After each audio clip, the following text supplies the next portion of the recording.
APEC conference, it being held in the city of San Francisco, is a sudden and miraculous cleanup that has happened across the city, where many people have asked, hey, this has been, let's all be honest. By the way, I love San Francisco. Nobody loves California more than I do. Even just as a visitor, I think it's the most beautiful state in the country, bar none. That said, let's be real about San Francisco, Los Angeles, and the level of just like street crime and just like public disarray, drug use, fentanyl, homelessness, etc., public defecation, etc. It's not a fun place to live.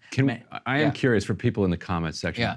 Can they clean up the smell? Like, I know they can clean everything up. All right, well, let us know. San Francisco stinks. All right, Californians, let us know. Let us know. But the point, still smell like pee. Somebody asked Gavin Newsom, they're like, hey, are you only cleaning this up because the president or the premier of China is coming? And he was like, yeah, actually, I'm really not making this up. Take a listen to what he said. Anytime you put on an event, by definition, you have people over your house.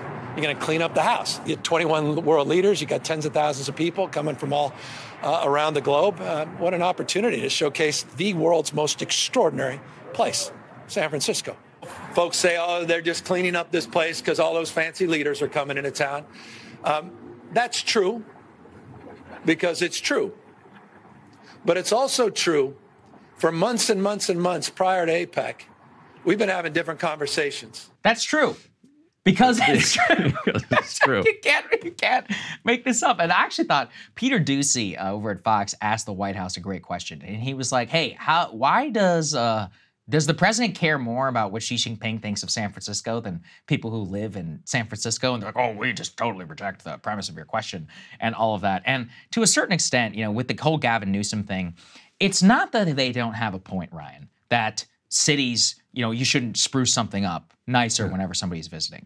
But I think that the drastic comparison from where things were to how things are today is why a lot of people who live in these cities are pissed off about it, because they're like, wait, so you could have done this the entire time. It's just that we lost, net 300,000 people from our state, that we've had mass property crime, that, so many people I know in San Francisco, they had to leave, including people in my own family, just because they straight up didn't feel safe, just like doing the very basics of their day-to-day life. And that actually really comes through in a local news report from San Francisco with some residents and interviews. Let's take a listen to that. While San Francisco is in the spotlight for the Asia-Pacific Economic Conference, city leaders are making sure the city shines. Tourism is our business here in San Francisco, and we need to focus on making sure that the tourist dollars still come back.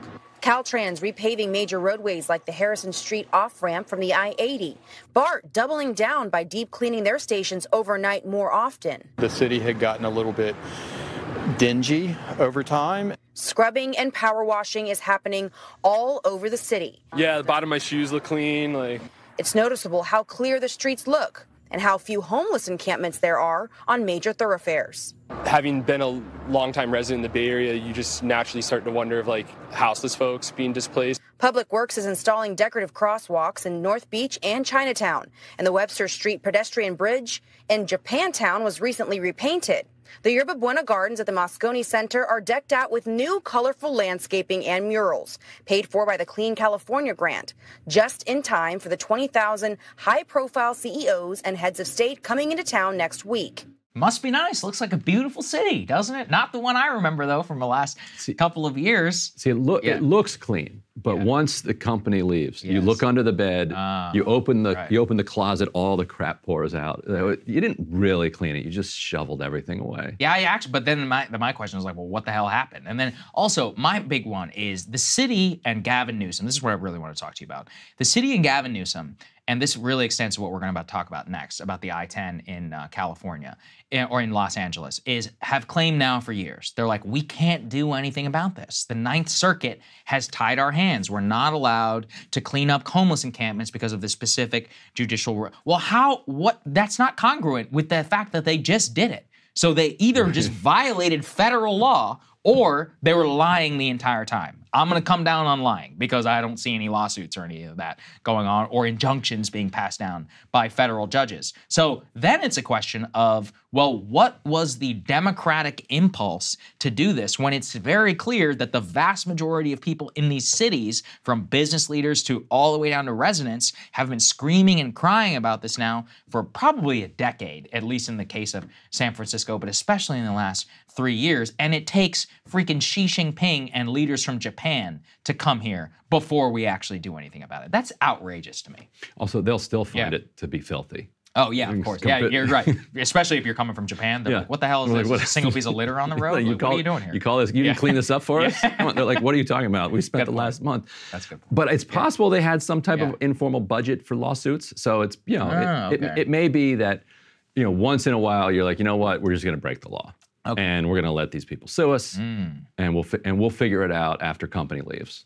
I just think it's one of those where the local people in San Francisco should really be demanding answers on that. Because like I said, and I'll be honest, I believed some of the leaders. I'm not saying that they weren't doing enough, but they were like, there truly is nothing we can do about the homeless encampments. And I was like, wow. And so I was reading about it and seeing this Ninth Circuit ruling, and it all relates back to the idea that it's a violation in order to clean up homeless encampments and all of that, about displacement. It has to do with shelter rights and the California state law as well. And it genuinely did seem like a Gordian knot that was completely unable to be untied. But then they actually did it. And you're like, well, wait a second here. I don't really understand how that's even possible, because that completely flies in the face. Not only that, but the public works aspect to all of that, with the pedestrian walkways and all these other things. It's the same question of like, well, why was this not done previously as part of a post-COVID vitalization? Like, don't you want to make money? Do you want people to stop leaving?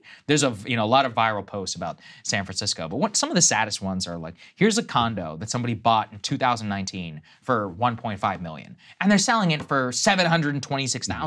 I mean, yeah, it's funny at a certain point, but it's also like, hey, that's somebody out there who's out $700,000 and is probably upside down on their mortgage and near near bankruptcy. That's actually not funny at all. Right. And there's a lot of people who are like that. Probably middle class folks who are on the outskirts or dependent on that for jobs. So it's not always just the big tech people who are paying the price. And look, I mean, I'm only saying this because out of love, truly. I'm not just one of those people from Kansas who's like, screw San Francisco, who's never even been. I love that city. I think it's awesome. And all of these places. So it's a tragedy, in my opinion, that it took so long.